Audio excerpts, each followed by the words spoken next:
அவங்களுக்கெல்லாம் அவங்களோட எனக்கு ஒரு கனெக்ட் இருக்கிற மாதிரி ஃபீல் ஆச்சு. ஏன்னா அத்தனை பேர் தான் சேர்ந்து மீரா கதிரவனுக்கு சப்போர்ட் பண்ணி இந்த திரைப்படத்தை உருவாக்கியிருக்காங்க. ஸோ ரொம்ப அற்புதமான ஒரு படைப்பு இது. நல்ல படம். இது வெற்றி அடையணும், கமர்ஷியல் சினிமாவுக்கு நடுவில் இது ஜெயிச்சிடணும் அப்படின்லாம் ஒரு நார்மல் வார்த்தைகள் இல்லாமல் இதுதான் படம் அப்படின்னு எனக்கு சொல்ல தோணுது. இதுதான் படம். இப்படி படத்தை எடுக்கிறதுக்கு தான் ஒவ்வொரு இயக்குனரும் சென்னை நோக்கி வரணும். இப்படிப்பட்ட படத்தை எடுக்கிறதுக்கு தான் ஒவ்வொரு இயக்குனரும் சென்னை நோக்கி வரணும் அப்படின்னு எனக்கு சொல்ல தோணுது. லைட் ஓகேயா?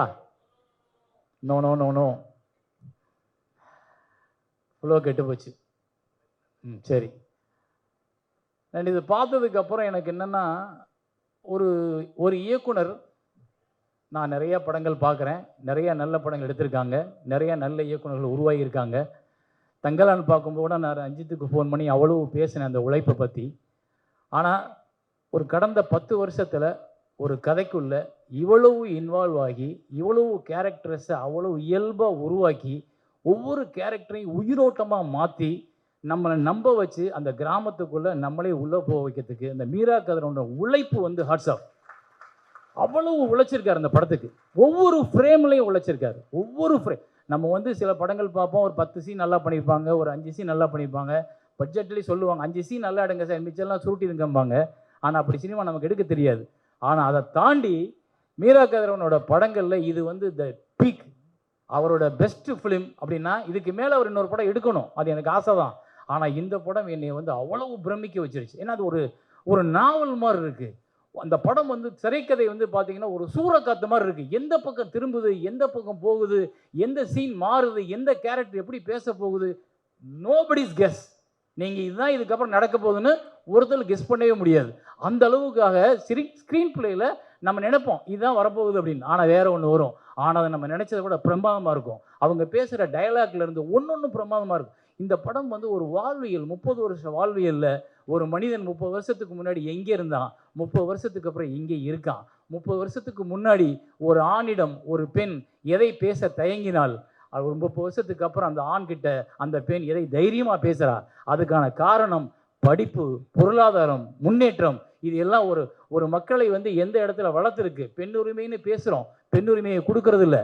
பெண்கள் இப்போ அதுவாக எடுத்துக்க ஆரம்பிச்சுட்டாங்க, அவங்களே பேசுகிறாங்க. எனக்கு கடைசியில் அந்த பெண் பேசும்போது நீ எனக்காக ஏன் பேசலை அப்படின்னு கேட்பா. கைத்தட்டிட்டேன் அறியாமல். ஏன்னா ஒரு பெண் அந்த பேசுகிற சுதந்திரத்தை அவர் பேசியிருக்காரு.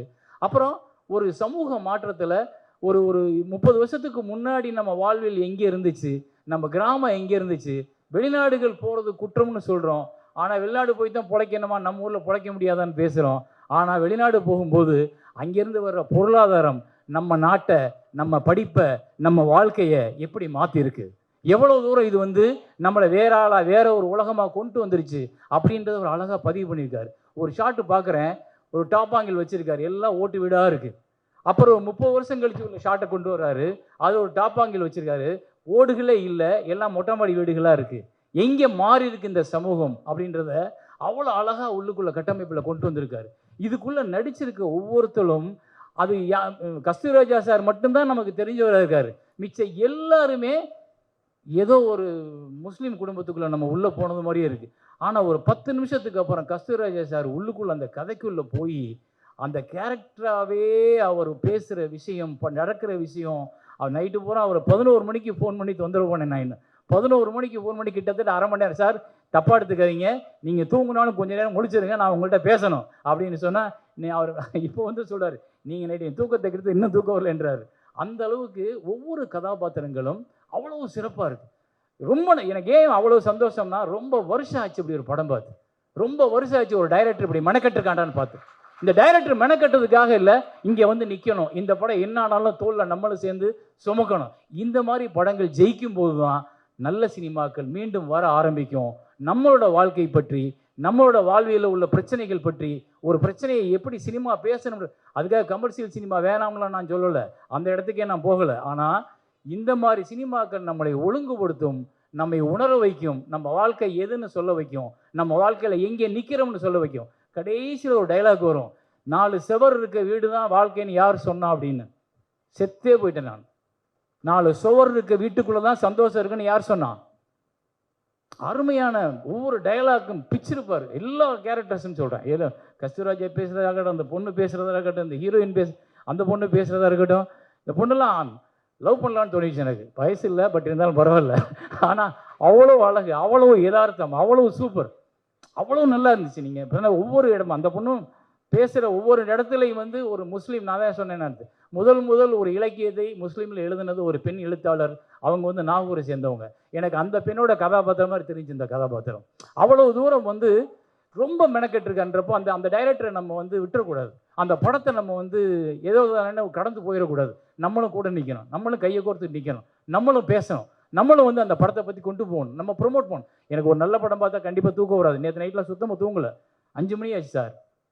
மண்டைகளை நானாக பேசிகிட்டே இருக்கேன். இது எப்படி நிகழ்ந்ததுன்னு. அதுக்கு என்னென்னா ஒருத்தனோட சினிமா மேலே இருக்கிற வெறி, சினிமாவை வந்து அவன் நேசிக்கிற வெறி, அவன் ஒவ்வொருத்தட்டையும் வேலை வாங்கியிருக்க விதம்.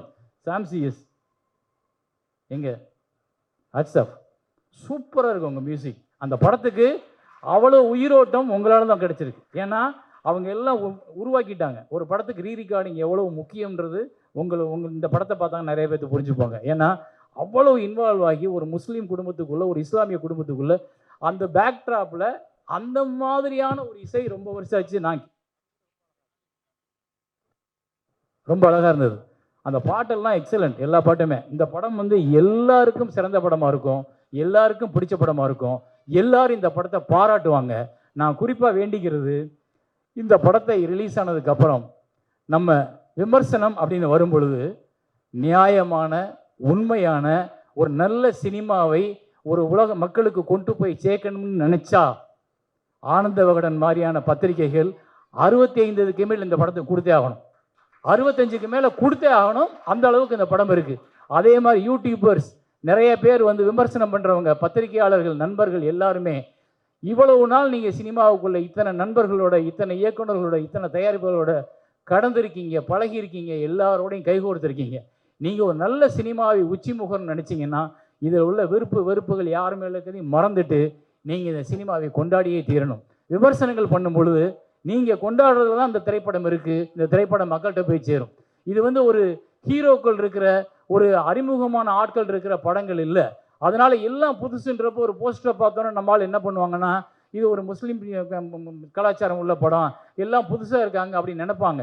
அப்போ அவங்களுக்கு முதல்ல நம்ம சொல்ல வேண்டியது, யார் சொன்னால் கேட்குறாங்கன்னா, இந்த விமர்சனம் பண்ணுறாங்கல்ல, எல்லா விமர்சனங்களையும் சொல்கிறேன். அதாவது யூடியூப்பில் பண்ணுறவங்க, எழுதுகிறவங்க எல்லாரையும் நீங்கள் எல்லாருமே ஒரு சினிமாவை இத்தனை வருஷம் நீங்கள் பார்த்துருக்கீங்க, இத்தனை வருஷம் சினிமாவில் வாழ்ந்திருக்கீங்கன்னா இந்த சினிமாவுக்கு உண்மையாக உங்கள் விமர்சனம் தேவை என்பது என்னோட தாழ்மையான வேண்டுகோள்.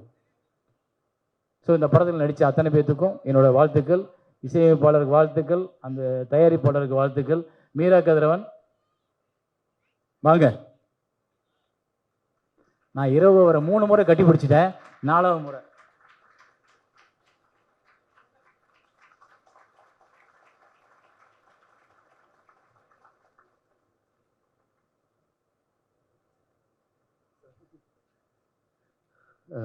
பேசணும் நிறைய. இப்போ இந்த ஹபீபி இப்படி வந்திருக்குன்னா சேரன் சார் வந்து போட்ட பாதை. தமிழ் சினிமாவில் ஆகச்சிறந்த ஒரு ஃபிலிம் மேக்கர். அவருடைய படங்கள் பார்த்தா நாங்கள் வந்து இன்ஸ்பயர் ஆகி இந்த இடத்துக்கு வந்திருக்கிறோம். சேரன் சார் வந்து ஆக்சுவலி அவரெல்லாம் சந்திக்க மாட்டோமான்னு நான் ஏங்கியிருக்கிறேன். வந்து இன்றைக்கி அவர் வாயால் நான் இவ்வளோ கேட்குறதுங்கிறது வந்து இறைவன் மிகப்பெரியவன். நன்றி.